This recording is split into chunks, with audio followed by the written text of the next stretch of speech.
I rise today to extend the discussion on the deleterious effects certain occupations have on our personal well-being.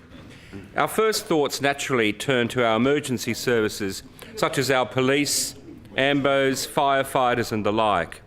But what about the less visual jobs, the less traditional jobs, that when we pause to think about, have very serious trauma attached to them? One such occupation that has, to my knowledge, never been considered seriously in this country is that of the slaughterhouse worker. In the study, quote, in Perpetration-Induced Traumatic Stress, unquote, the psychological consequences of killing, Rachel McNair gives rise to the term Perpetration-Induced Traumatic Stress, PITS. McNair states is a form of post-traumatic stress disorder. However, the distinction between the two is that PITS is caused not by being a victim or rescuer in trauma, but by being an active participant causing trauma. Take the Martin Place siege, for example.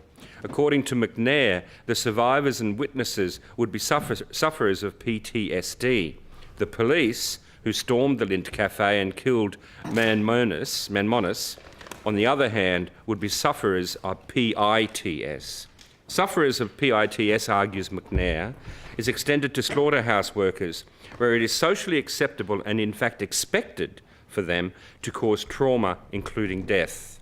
McNair describes the symptoms of PITS as including drug and alcohol abuse, anxiety, depression, increased paranoia, a sense of disintegration, as well as dissociation or amnesia.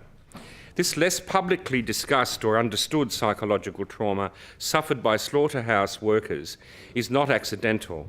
In fact, one would say it is intentional as society becomes increasingly distanced from the realities of modern-day food production and the business of killing animals for food.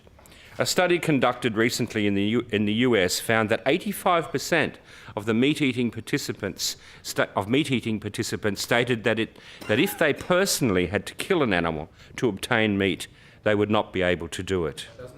However, they were happy to pay another person to perform the task of killing, thereby acknowledging the trauma associated with such an occupation, placing the burden on the shoulders of the slaughterhouse worker.